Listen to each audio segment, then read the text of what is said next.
everybody. I thought I'd show you my fairy tales book again. I haven't got it out for ages. And as you can see, do you remember before I said that it was by a company called Usbourne?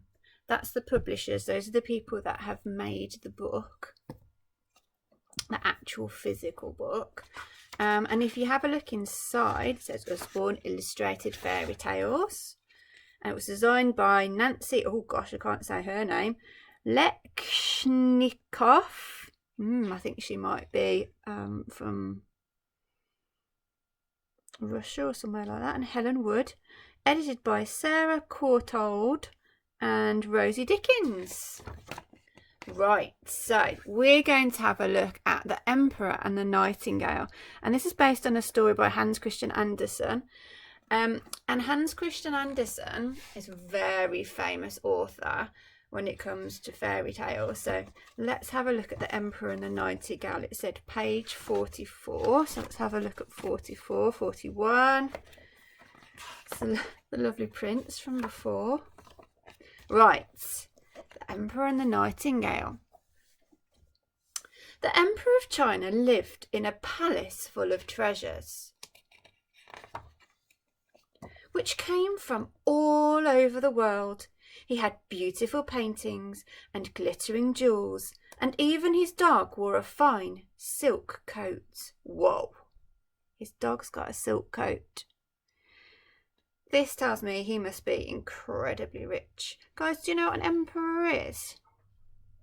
An emperor is somebody who rules over an empire, and an empire isn't just one country, it's lots of different countries.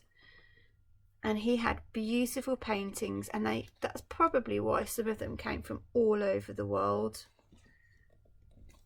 The palace garden was so big that even the emperor never saw it all. He never saw the little nightingale who lived in the trees. But the gardener saw her every day.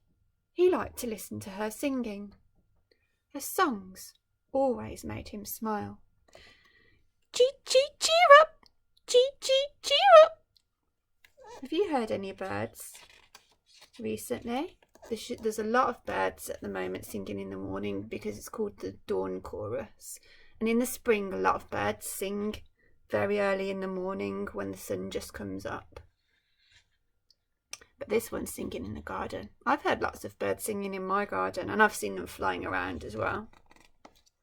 One day, the emperor was reading a book about his wonderful palace. The book said, "The emperor's garden is full of bells that tinkle sweetly." The emperor smiled proudly. But the book went on.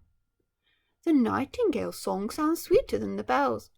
"Why haven't I heard this nightingale?" snapped the emperor. "Bring it to sing in the palace now!" Wow, he's quite demanding, isn't he? The palace servants didn't know anything about the nightingale, but they didn't dare tell the emperor. They searched high and low. "What's a nightingale? Where can we find it?" In the end, hey, that's a good sentence opener, isn't it? In the end. That's telling you when it happened. They had to ask the gardener. "Follow me," he said, smiling. "I can show you the nightingale." He led the servants through the garden. Can you see the mountains in the background? It's beautiful. They walked and walked until suddenly they heard a croak. "The nightingale!" cried the servants. "What sweet singing!" "Ribbit, ribbit." The gardener smiled. "No, that's not the frog. That's the frog in the pond," he replied. Wow, don't think these guys get out much, do they? They thought a frog was a bird. A little later they heard a moo. Moo. "The nightingale!" cried the servants. "What a beautiful voice!" "No, that's the cow in the field," the gardener told them. He was trying not to laugh. Why do you think he's trying not to laugh? I think he's trying not to laugh because I think that's a little bit silly, isn't it? I think he's thinking, how silly, you don't know what a bird sounds like. In the end, they came to the tree and heard the real nightingale singing. "Little bird," said the servants, "the emperor wants you to sing in his palace." "Chee chee cheer up, chee chee cheer up. My song sounds best out here among the trees," said the bird, "but I will come." And she flew with them to the palace. Such sweet music. The emperor was enchanted by the nightingale. That means he loved it to bits.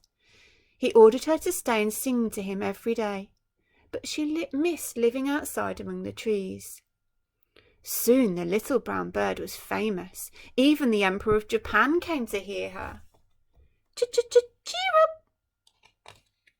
I'm not sure what I think about the bird being in a cage when it was outside before. I don't think you should stop things from doing what they naturally do. One day a package arrived at the palace. Inside there was another nightingale. This one had sparkling golden feathers and ruby eyes. To the Emperor of China from the Emperor of Japan. Here's an even better nightingale. Chee cluck. When you turned a key, it sang like the little brown bird. Well, sort of. The emperor was very happy. He was so happy that he forgot all about the little brown bird. She flew away and nobody noticed. Kind of glad for her, actually. I think that he has everything he ever wants and he thinks that he shouldn't have to go anywhere else to listen to things. I don't think he thinks he should bother going out into the garden to hear the nightingale. What do you think? The emperor played the golden nightingale every morning and every evening. Chee cluck! Until one day, instead of singing, it went whiz whiz and kaplunk! Uh-oh, what's happened to it? I think it might have broken, do you? I'm making a guess that he's going to be thinking, uh-oh, it's broken. What am I going to do now? I know, maybe he's going to go and find the nightingale again. Something had broken inside. No one knew how to fix it. Now the emperor longed for the little brown bird. He ordered his servants to search for her everywhere, but no one could find her, not even the gardener. Wow, the gardener didn't even know. Then the emperor fell sick. He lay in his bed, staring sadly at his broken bird. His room was full of silence and shadows. The doctors tried every medicine, but nothing would cure him. They said he was close to death. Do you think he's really ill, or do you think he's ill in his body, or do you think he might be a bit sad? Because sometimes when people get sad, they find it difficult to get out of bed. Suddenly, birdsong filled the air. The real nightingale had found out that the emperor was sick and come back to sing for him. She sang so sweetly that the shadows seemed to fade. The emperor smiled and he began to get better. I think that's right. I think he felt really sad. Cheer up, cheer up. I think he felt sad because I don't think you can replace natural things with mechanical things sometimes. Need a bit of nature in our lives, don't we, everyone? Please stay, he begged the little bird. You can have a golden cage and all the servants you want. I prefer to live outside among the trees, the nightingale replied, and she flew away. Uh-oh. The emperor was very sad. He asked the gardener to plant a tree under his window. It will remind me of the real nightingale, he said.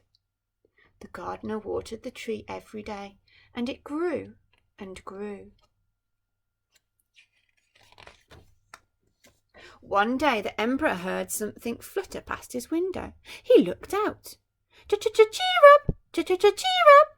To his surprise, he saw 2 nightingales. They had built a nest in the tree, and when they sang, everyone in the palace smiled to hear them. The Emperor most of all. That's the end. Did you like that story? I liked that one. I think next time I'll read the next one, which I think is Beauty and the Beast. Let's have a look. There's the Dragon Painter and the Frog Prince. The Elves and the Shoemaker, that's one of my favourites. Little Red Riding Hood, Cinderella, the Swan Princess, and the Emperor's New Clothes. Well, thank you very much for listening, and I'll see you again soon for another story.